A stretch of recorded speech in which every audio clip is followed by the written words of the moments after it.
Hi everyone, welcome to U.S. History since 1877. I'm Dr. Matthew Johnson and I'm your professor for this course. Today I'm going to give you a brief introduction to the course on our Blackboard site.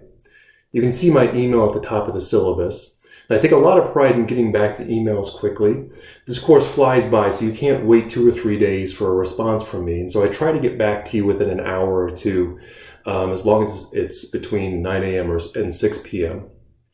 And since this is an online course, I don't have office hours. I've tried it once, but I found that distance students have such different schedules that few people could actually take advantage of the office hour. So instead, I'll accommodate your schedule if you ever want to talk via phone or Skype.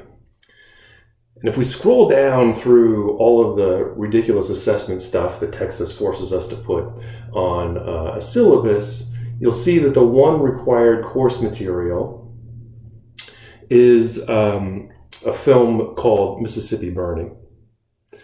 And so, I grew up pretty poor and I didn't have much when I entered college, so I try to keep costs as low as possible for every introductory survey course. And so I've scanned or downloaded all of the readings we'll do in this course, and I provided them in PDFs on Blackboard, so I'm only asking you to buy this film, Mississippi Burning. And I believe that it's available through iTunes if you have a Mac or an iPhone and you don't want to buy a physical copy, but otherwise you need to buy the DVD. And so remember that you need to get access to that film ASAP.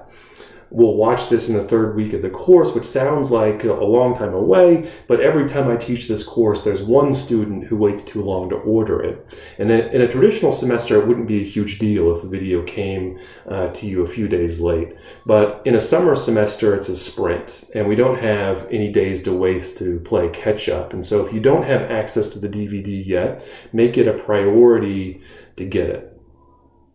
And so next you'll see the graded components for this course. Don't freak out that you see that we're writing 4 papers in a month. 3 of these papers are only a couple of pages long. And I've started to move away from exams because I think that they're poor tools for building skills. So I've really focused on papers. And you'll see just below the assignments, the late penalties for quizzes and papers. Quizzes are due by 11:59 on the day they are assigned on the syllabus below, or the course schedule below. Once they're late, it's graded as a 0. For papers, I knock down the grade by 10% for each day it's late. All right, so let's scroll down to the course schedule here. I've detailed a list of responsibilities for each day that we meet. Scroll down again. I'll show you where to find these things on Blackboard in a moment. For today, we're watching this video. Then I want you to read the syllabus on your own, and then I want you to take a short quiz that shows me that you understand the basic stuff in the syllabus. And I always get a few students who don't read the syllabus and then are surprised that they got a 0 on a quiz, or even that we had to write a paper for the course. And I also want you to take the quiz just so you can kind of get a feel for the quiz format and how to access it before we get into really the core content of the course, and also so you can just get an easy A, so to start off the semester strong. I have structured this course differently than probably anyone else who teaches this course at Texas Tech. For a while, I tried to get away from the boring history lectures where you read a textbook chapter and then I lecture for an hour and a half. For me, it's no wonder why people think history is so boring if 90-minute lectures are the only experience that you have with history, right? That lecture style, though, is almost mandatory if your goal is to try to get through as much of U.S. history as you possibly can in a semester. But in a survey course, I don't think the goal should be to get through as much of U.S. history as possible. For me, the goal should be to introduce you to what historians actually do.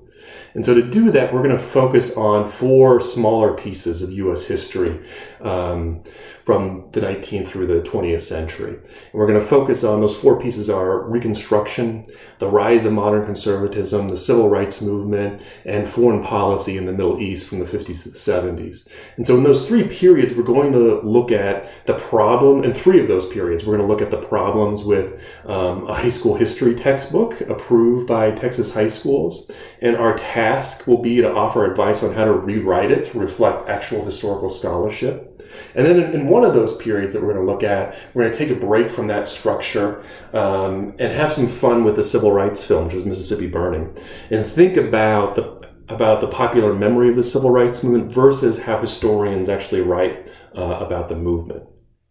And so I've worked hard to make this structure more fun and beneficial for you.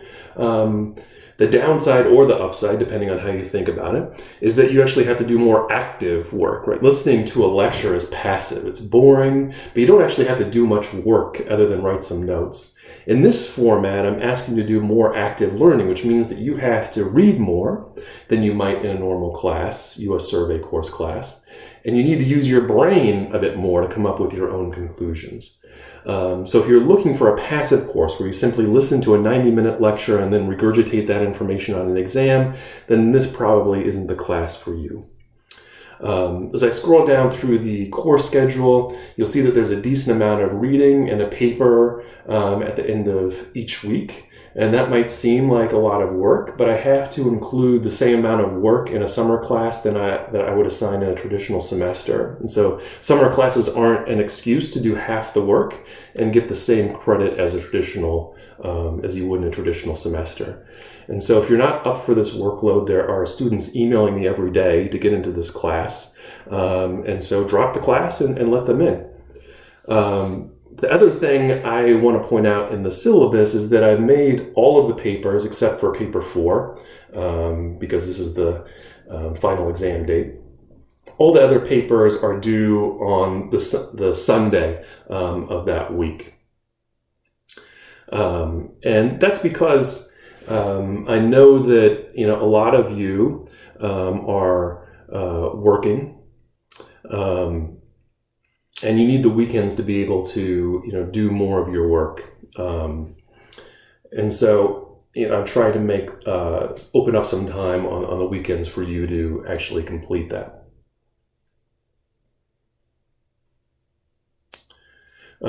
So for the first 2 weeks, you'll see that we'll read a high school history chapter, then read scholarly readings that will help us offer advice on how to write a better chapter for our high school students, then complete an assignment.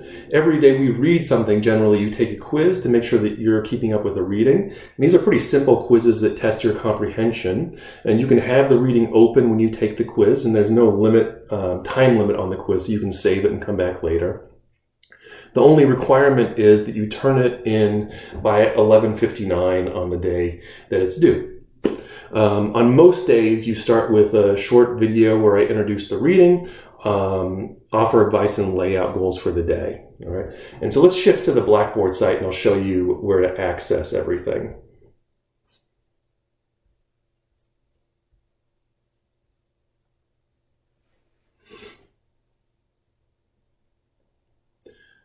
And so you can always, access the course syllabus here.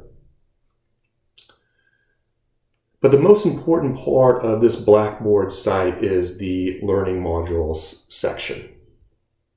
And here you'll find folders for every day that something is assigned. You'll also see a folder where you turn in your paper. And so if you want to jump ahead and complete 2 modules in a day, feel free.